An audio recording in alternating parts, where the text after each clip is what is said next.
Mi hermano, buenos días. Yo le invito a que tome su asiento y donde usted está. Y le demos gracias a Dios por su misericordia. Y que hoy, usted que está en las redes, usted que está en su casa, que no pueda asistir a la iglesia, hoy pueda entender, ver este mensaje que Dios tiene preparado para nosotros. Y que sea el mismo Dios de gracia, llevándonos a entender que su infinito amor y su infinita misericordia es el que obra en nuestros corazones. Que por más que nosotros pongamos y hagamos las cosas, siempre las vamos a hacer mal, porque no somos guiados por el Espíritu Santo. Si vemos el derramar de la gloria del Señor, el Señor siempre va a obrar conforme a su preciosa voluntad. Entonces yo le invito a que vaya al libro de Filipenses capítulo 2. Veníamos desde la semana, ya 2-3 domingos, estudiando el capítulo 1 de Filipenses.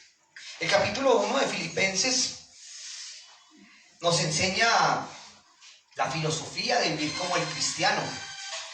Y el versículo más importante, sin quitarle méritos a los otros versículos del capítulo 1, el que más impacta o que más resalta es el versículo 1 del capítulo 1, que dice: porque para mí el vivir es Cristo y el morir es ganancia.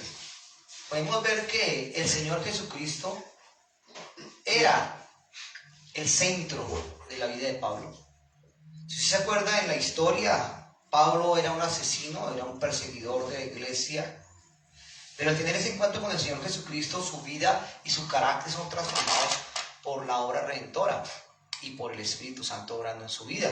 Entonces vemos que aquí dice que imitaba a Jesucristo. Y ese imitar aquí lleva a que mucha gente dice: yo busqué a Cristo, yo seguí a Cristo. Y le podríamos preguntar a esa persona: ¿cómo hizo para encontrarlo? Si el que siempre sale es a nuestro encuentro es el Señor Jesucristo. Y aquí en este capítulo 2 dice que tenemos que ser imitadores de Él. Pero esa palabra imitar se transfiere más es a transmitir o impartir. Yo me acuerdo cuando no conocía al Señor, había un muchacho que me decía a mí, año 90 por allá, perdón, sí, 98 por allá. Dice: Henry, a mí me gustaría ser como usted. Y yo le decía: hermano, ojalá no sea como yo, porque yo no soy la persona de ejemplo, yo no soy la persona para seguir. No conocía al Señor. Ya cuando conozco al Señor, me dice: Henry, ¿usted cómo cambió? Pero ahora sí no quiero ser igual que usted. ¿Pero por qué? Porque yo en ese momento ya estaba reflejando ¿qué? El carácter de Cristo. Y Pablo lleva a eso, a que nosotros como creyentes tengamos en cuenta que todo lo que hagamos en la vida lo vamos a hacer mal si lo hacemos a nuestra manera, porque somos necios, somos voluntariosos y siempre vamos a hacer las cosas mal. Y cuando ya estamos en las más complicadas, cuando dice: Dios, ayúdeme, esto me quedó grande. Y todos pasamos por esto. Y aquí en este capítulo 2 lleva a mostrarnos a través de la humillación y exaltación del Señor Jesucristo, porque Él tiene que llevar el primer lugar en nuestras vidas por encima de todo. Y nos es difícil entender. Y este capítulo de que resalta la palabra kenosis, donde dice que Jesucristo se despojó, se vació. Y eso fue lo que llevó a la gran división de Europa hace 500 años, en el tiempo de que la iglesia empezó a trasegar su historia, donde unos decían que Jesucristo, cuando nació en esta tierra, dejó de ser Dios. Y Jesús nunca dejó de ser Dios. Él siempre fue el mismo Dios. En el vientre de María, Él puede haber dicho: esta tierra se acaba. O si Él hubiera escuchado que alguna de las familiares está en un dolor, Él puede haber dicho: sé sana o sé libre. Porque nunca dejó de ser Dios. Era hombre, pero era Dios en su momento. Y aquí también en este capítulo lo que más resalta es la palabra los demás o los otros. Es lo que es más importante en este capítulo. La palabra los demás o los otros, según la versión que lo leamos. Dice capítulo 1. Por tanto, si hay algún consuelo en Cristo, si algún estímulo de amor, si alguna comunión del Espíritu, si afecto entrañable y compasión. Aquí podemos ver que en este versículo resalta la palabra sí. Y suena a un sí que no es un sí condicional. Dice, por tanto, si hay. Miren esta versión como dice la TLI. Si a Cristo les ha dado a ustedes poder para animar a los demás, y si el amor que ustedes tienen los lleva a consolar a otros, y todos ustedes tienen el mismo espíritu y son compasivos. O sea, si Dios ya nos dio a nosotros el poder del Espíritu Santo, y ya está en nosotros, ¿por qué no somos fieles? ¿Por qué no somos compasivos? ¿Por qué no somos amorosos? ¿Por qué no somos incondicionales? Y por eso Pablo era dado a la iglesia. Podemos decir que entre comillas esta iglesia era casi perfecta. Esta iglesia no tenía ni las fornicaciones, ni los adulterios, ni las idolatrías que tenía la iglesia de Corinto. Por eso Pablo, aunque amaba a todas las iglesias, esta iglesia era muy especial. Pero empieza hablándoles de que ellos estaban en el capítulo 1 en todo momento con Pablo, en las dificultades. Entonces podemos decir que Pablo, si cuando tuvimos la oportunidad de estudiar el libro de Romanos, Pablo, si lo leemos, es un hombre lógico. Y si usted no ve lógica en la vida de Pablo, en sus escritos, lo está leyendo mal. Entonces podemos ver que dice, si hay alguna consolación en Cristo, miren esta otra versión, ya que hay algún consuelo en Cristo, ya que hay algún estímulo de amor, otra versión dice, y teniendo en cuenta que hay alguna comunión del Espíritu, y dado que hay algún afecto entrañable y compasión, entonces nos lleva a entender que en nosotros hay algo de Dios en nuestras vidas. Y se lo estaba hablando a esta iglesia, que entre sí era una iglesia perfecta. Pero Pablo utiliza este libro de Filipenses para llamar la atención. Más adelante, en el capítulo 4, entenderemos que había una contienda entre dos miembros de la iglesia, en este caso dos mujeres. Una quería hacer las cosas a su manera y la otra quería hacer las cosas a otra manera por llamar ¿qué? Atención. Y nosotros como creyentes no somos llamados a llamar la atención. Nosotros somos llamados a presentar la gracia de Dios, la presencia de Dios. Aquí puede que mucha gente decía, es que a mí no me gusta como predica don Carlos. Otros decían, a mí no me gusta como predica Henry. Entonces, ¿cómo hacemos para que estén contentos? Yo le decía, ¿cuántas veces te dije, prepara un tema y ayúdanos? Y siempre el día que tenía que presentarse el tema, cualquier circunstancia estaba. Pero que ¿por qué para quejarse, para qué criticar, para qué murmurar? Estamos atentos. Y eso le estaba pasando a esta iglesia. Y decíamos que era una iglesia ¿qué? Casi perfecta. Donde la gente se amaba y dice, hombre, versículo 2, completad mi alegría, siendo del mismo sentir, conservando el mismo amor, unidos en espíritus, dedicados a un mismo propósito. Aquí podemos ver que Pablo, sin decir nombres, le estaba hablando a estas dos mujeres que estaban ¿en qué? En contienda, porque cada una ya quería poner su liderazgo a su manera. Dice, sintiendo el mismo sentir, conservando el mismo amor, unidos en el mismo espíritu y dedicados a un mismo propósito. ¿Cuál es el propósito de nosotros? El Señor.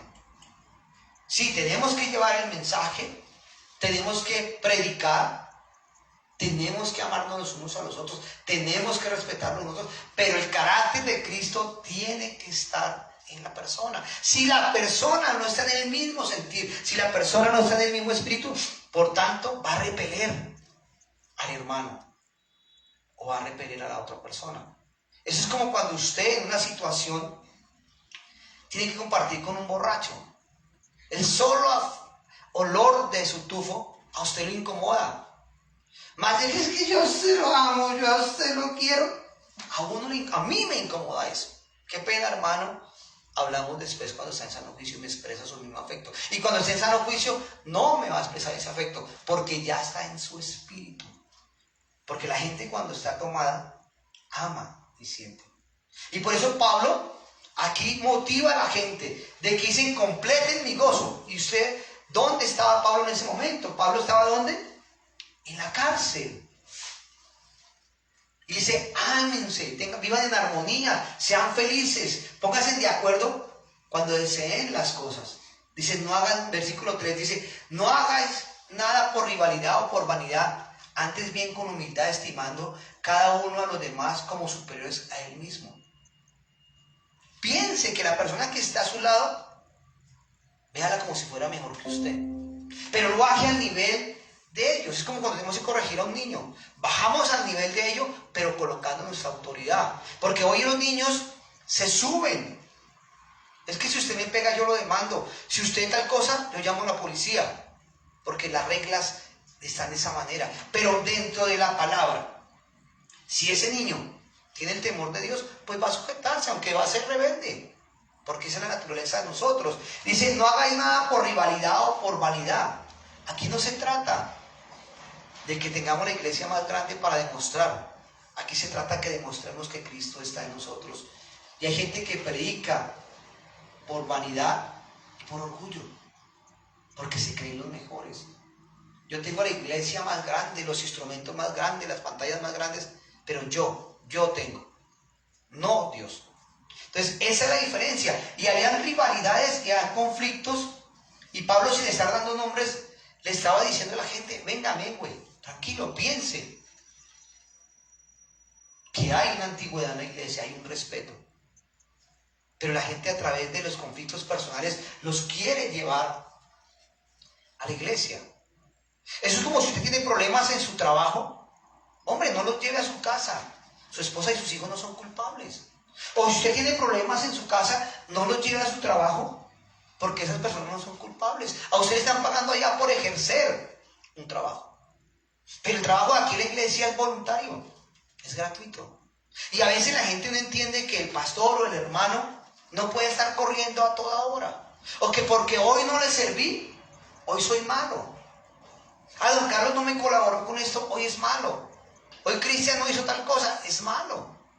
No, aquí tenemos que entender de que la otra persona no puede hacer las cosas, es porque tiene también compromisos. Pero cuando yo adquiero un compromiso, que mi compromiso principal es el Señor Jesucristo, es lo que tengo que hacer, de llevar el mensaje.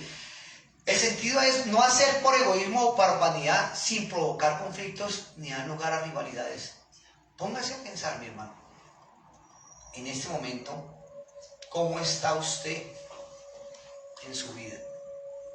Tanto en la casa, en su trabajo, ante la sociedad, pero sobre todo en la iglesia. En la parte B de este versículo 3 dice, antes bien con humildad, estimando a cada uno de los demás con superiores a él mismo.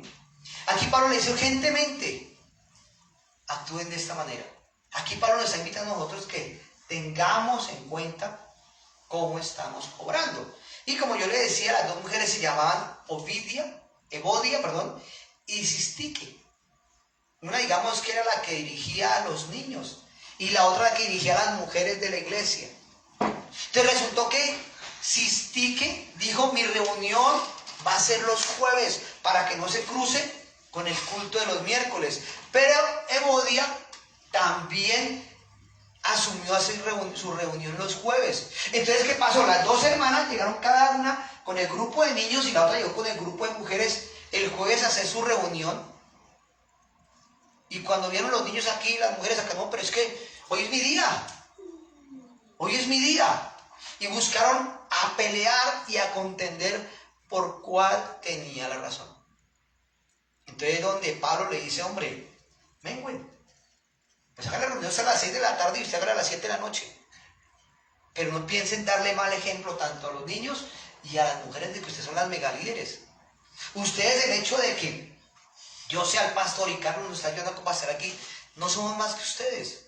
Pues Dios nos da el privilegio de estar aquí encaramado por autoridad, porque Dios fue el que nos llamó.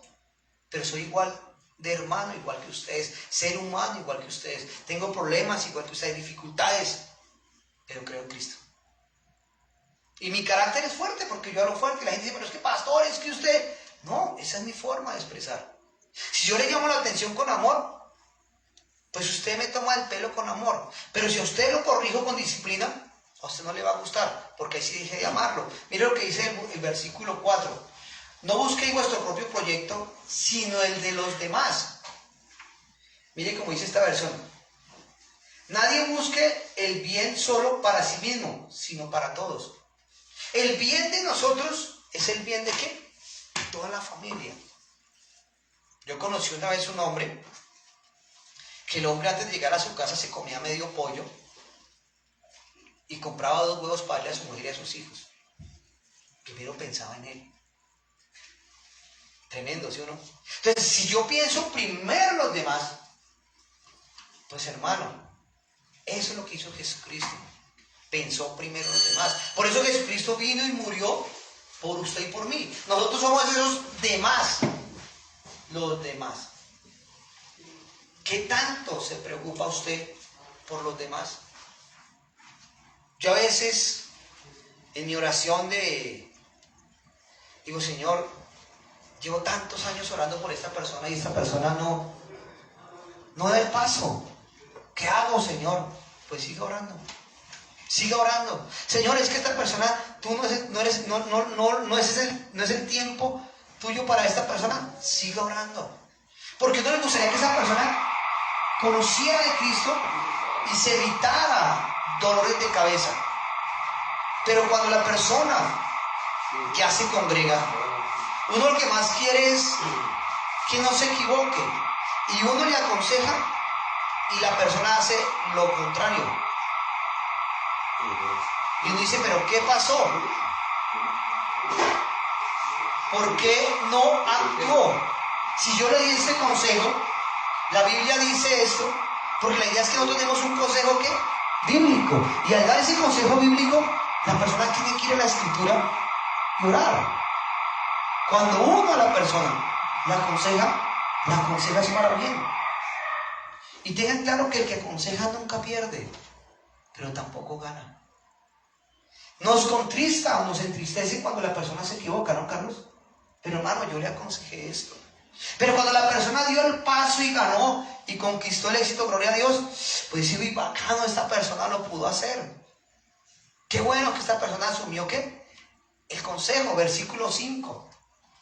Es donde empieza en la parte que dice, hubo también este sentir en Cristo. Dice así, haya pues en vosotros este sentir que hubo también en Jesucristo. ¿Y cuál era ese efecto? La humildad, el amor. Mire lo que dice Efesios 4, 1, 2. Yo pues preso en el Señor, os ruego que andéis como es digno de la vocación con que fuiste llamados, con toda humildad y mansedumbre, soportándonos con paciencia los unos a los otros con amor. Eso es lo que tenía Jesús, el amor. Pero cuando Jesús tuvo que llamarles, dijo, víboras, hijos del diablo. Él tenía la autoridad para decirles. Así como los amaba, pero ya que reprenderlos, los reprendía. Y la Biblia dice que Dios es el que ama, ¿qué? Lo disciplina.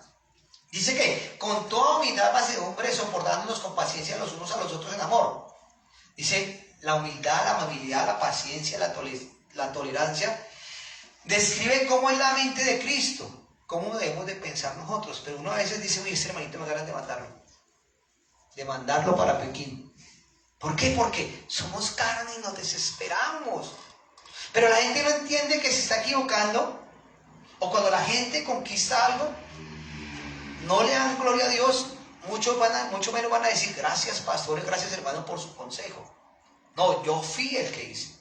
Yo fui el que me capacité y Dios fue el que me bendijo. Y nos preocupamos más muchas veces por exaltarnos que somos más que los demás. No, delante de Dios todos somos iguales. Había una familia donde un muchacho se fue a la rebeldía. ¿Y por qué este muchacho se fue a la rebeldía? Porque su otro hermano era íntegro, era juicioso, hacía caso. Pero es que usted no es como su hermano. Su hermano se levanta, tiende la cama, desayuna, almuerza y se va a estudiar. Pero usted se tiene que ir sin tender la cama, hasta ni desayuna y pelea con usted mismo. Pues este muchacho, esas palabras lo llevaron a ¿qué? A llenarse más de odio hacia su familia. Y empezó a orar más en rebeldía para llamar la atención. Y por eso es que nosotros, si no leemos las Escrituras, Y tanto el Antiguo Testamento como el Nuevo Testamento nos dan forma de cómo tenemos que comportarnos. Pero si no leemos, pues hermano, es lo complicado. Mire lo que dice después aquí. Haya pues en vosotros ese sentir que hubo en Cristo Jesús. ¿Usted siente lo que siente Jesús? Dice, el cual, versículo 6, el cual siendo en forma de Dios, no estimó ser igual a Dios como cosa a que aferrarse. Miren esta versión lo que dice. Tenga la misma manera de pensar que tuvo Jesucristo. Aunque siendo Cristo, siempre fue igual a Dios. No insistió en esa igualdad. Al contrario, renunció a esa igualdad y se hizo igual a nosotros, haciéndose esclavo de todos. Aquí podemos ver cómo Jesucristo se humilla siendo Dios para bajar a la condición de ser humano. Un ser humano sin pecado, un ser humano sin errores, sin falencias. Pero siendo divino, siendo santo, siendo íntegro, vino a vivir lo que vivimos nosotros. Él pudo haber nacido en el castillo, en el palacio más perfecto. Siendo la hija de un rey, siendo la hija de un rey, pudo haber hecho eso. Dijo, yo voy a disfrutar de las mieles de la tierra. No, él fue y vino y nació en un pesebre. Un simple pesebre con unos animales, donde los visitan unos pastores, donde su mamá es una mujer de ascendencia campesina, donde José es un hombre de ascendencia campesina, que ahorita más adelante lo veremos, donde toda la creación de Dios pensante debería estar ese día en el nacimiento de Jesucristo.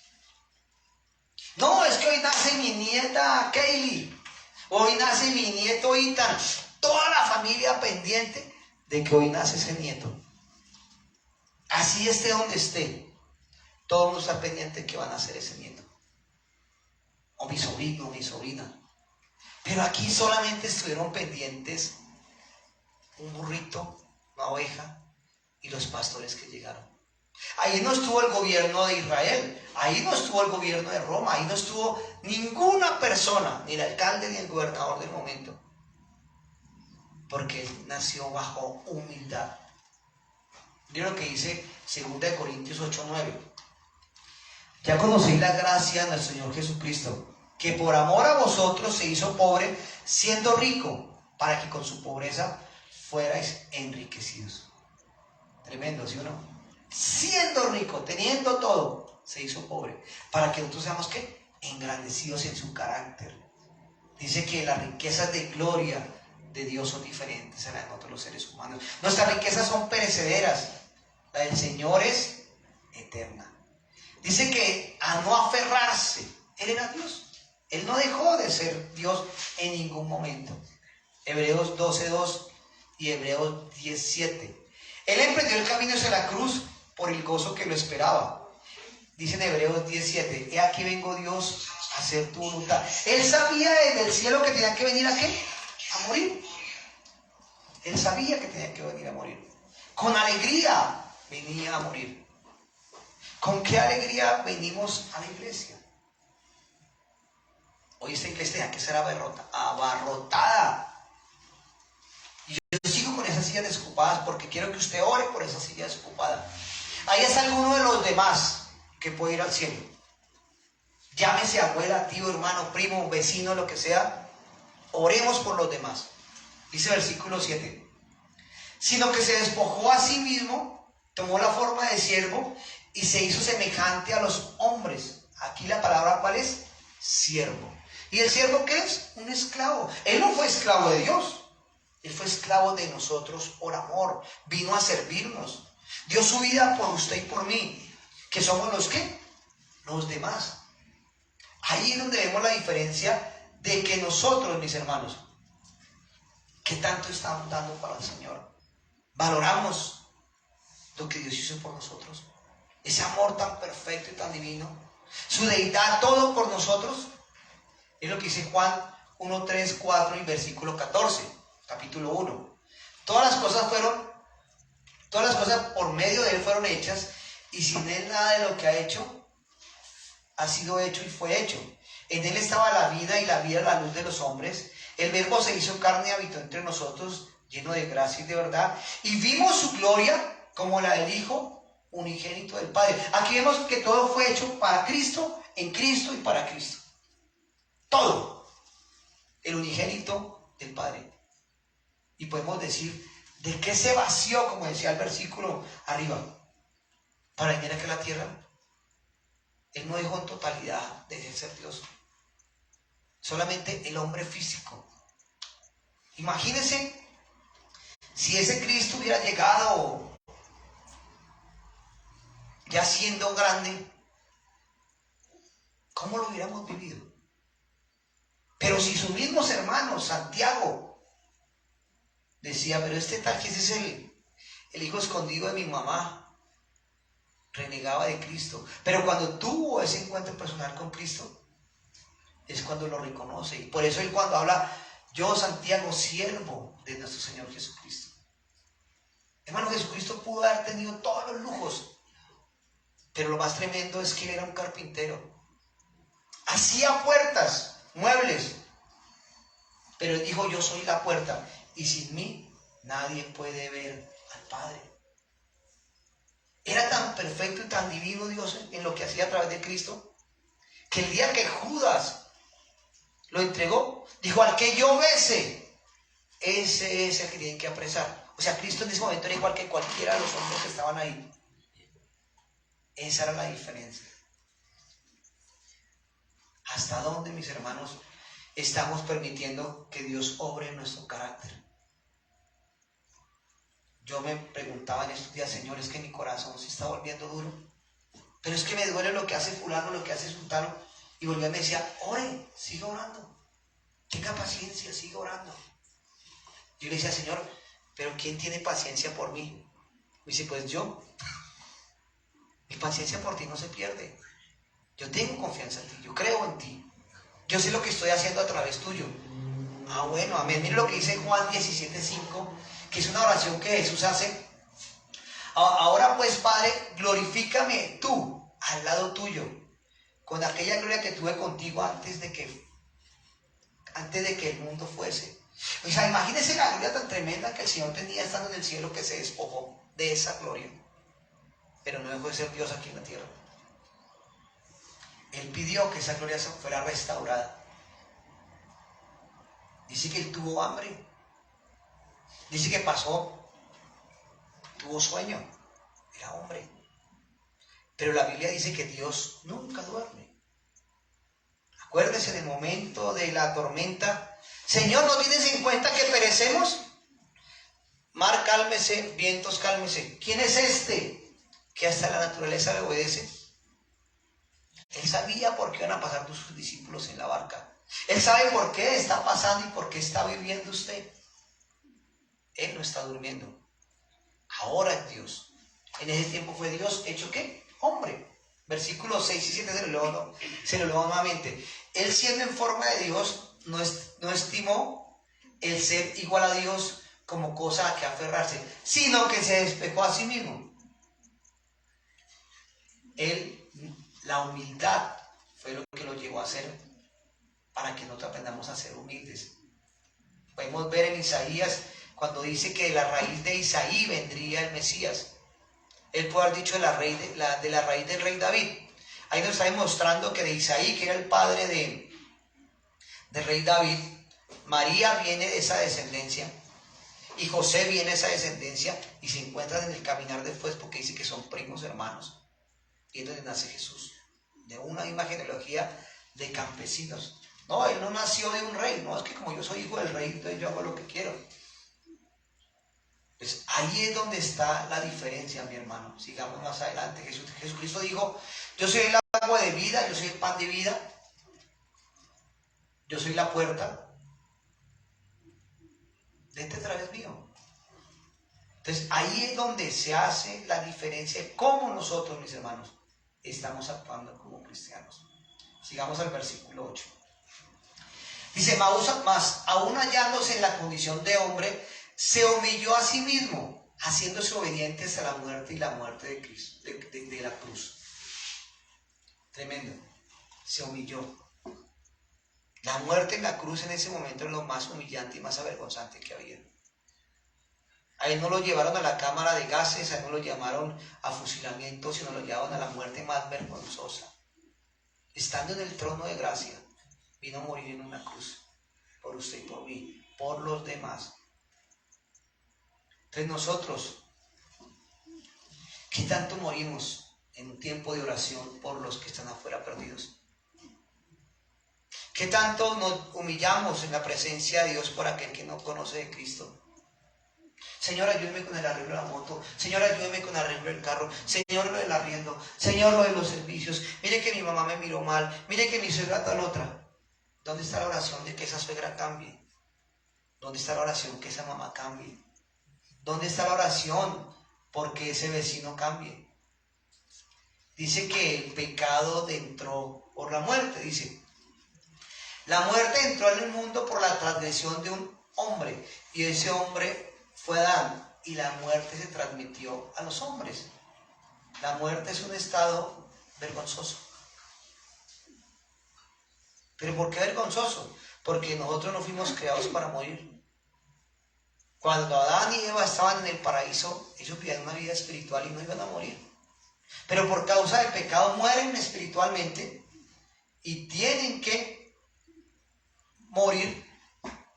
Y si no reconocían a Cristo, pues partían sin Él. Juan 10, 15, versículos 15, 17 y 18. Así como el Padre me conoce, yo conozco al Padre y pongo mi vida por las ovejas. Por eso me aman el Padre, porque yo pongo mi vida para volverla a tomar. Nadie me la quita, sino que nadie me la quita, sino que yo de mí mismo la pongo. Tengo poder para ponerla y poder para volverla a tomar. Ahí está el poder de Dios. Y dice, y la muerte en la cruz fue obediente. Ay, venga Dios, yo no voy por allá, venga, hagamos otra vuelta. Y una vez salga a estos hermanos, mándelos para el infierno. Él dijo, no, voy a morir por nuestra creación. El enemigo se levantó en orgullo, en altivez. Y como no pudo meterse con el Padre, ni con el Hijo, ni con el Espíritu Santo, se vino a meter fue con usted y conmigo, con nuestras generaciones. Por eso, mi hermano, tenga en cuenta qué es lo que estamos haciendo en esta tierra. Versículo 9, que habla de la mente de Cristo y la exaltación de Cristo. Por eso Dios también lo exaltó sobre todas las cosas y le dio un nombre que es sobre todo nombre, porque ese le dio a esta charla el nombre de Jesús. Qué fácil es para la persona decir, ay Dios mío, tal cosa. Se cayó el perro, Jesucristo santo. Se cayó la suegra, Jesucristo santo. Acaban de robar a alguien, Jesucristo santo. Ay Señor Jesús, nombramos a Jesús por lo que sea. Y ¿cuántos hombres, mis hermanos, le pusieron el nombre de Jesús y fueron malos o son malos en esta tierra? Ah, no, es que si yo le pongo a mi hijo el nombre de Jesús, va a ser santo, va a ser juicioso como Cristo. Si yo le pongo a mi hijo el nombre de David, va a ser igual que el rey David, santo, emprendedor y un alabador del Señor. No. Ahí que tenemos que tener cuidado de que dice, y le dio un nombre que es sobre todo nombre. Y por eso dice que no juremos en vano.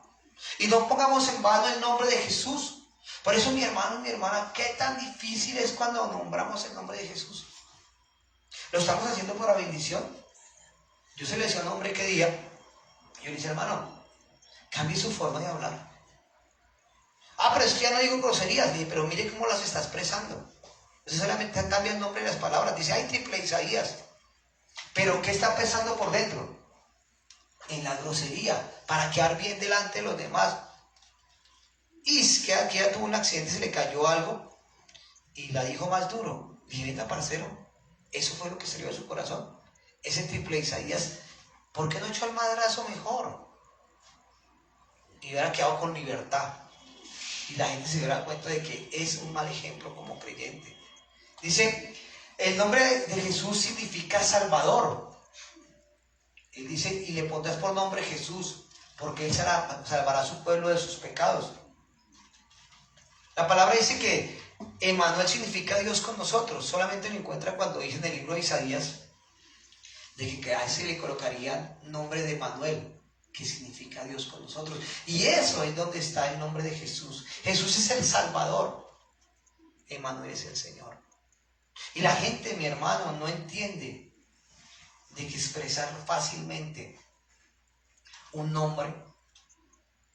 Yo creo en Dios, yo hablo a Dios, yo le rezo a Dios, yo le oro a Dios, pero es en el nombre de Jesús.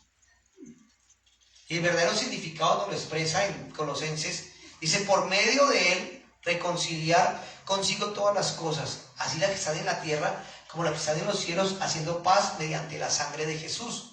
Podemos ver de que el nombre de Jesús vino a reconciliar al ser humano. Y están hablando que los que están en el cielo, en la tierra y debajo de la tierra. Uy, entonces los que están debajo de la tierra, que se refiere al infierno, también van a ser salvos, ¿no? Dice que toda rodilla se doblará, lo reconocerá. Nosotros tenemos la posibilidad de que al ser redimidos y justificados por el Señor, vamos a exaltar su nombre. Pero esa persona o ese personaje que está en el infierno va a tener que doblarse ante Jesús y decir, no lo reconocí, tú eres Jesús, el Señor y Salvador. Por eso cuando dice en el Salmo 23, el Señor es mi pastor, Señor y pastor. Una cosa es ser Señor y otra ser el Salvador. Dice, primero viene la salvación, Salvador. Y yo voy a decirle, Señor. Dice el versículo 11. Y toda lengua confiese que Jesucristo es el Señor para la gloria de Dios el Padre. La gloria, el propósito de Dios es exaltar el nombre de Jesús. La Biblia dice en Juan 15, dice, vosotros sois mis amigos si hacéis lo que yo os mando. También dice en Juan 17, si mis palabras permanecen en vosotros, poder ser verdaderamente mis discípulos. Vuelvo a Filipenses 2:9, que dice, por lo cual también Dios lo exaltó hasta lo sumo y le dio un nombre que es sobre todo nombre. Entonces piense, mi hermano y amigo, ¿el Señor es el Señor o el Señor es el Salvador? El pastor, es que llevo 20 años en la iglesia, llevo 10 años, llevo 5 años, pero el Señor es su Salvador, el Salvador y Señor. Cuando lo reconocemos, la gracia que dice que es un don de Dios para que nadie se gloríe. Dios puso la fe para que reconociéramos a Jesucristo como el Señor y Salvador. Entonces, donde usted, ya lo invito a que cierre sus ojos y le dé gracias a Dios por ser Él su Salvador. Finalizar.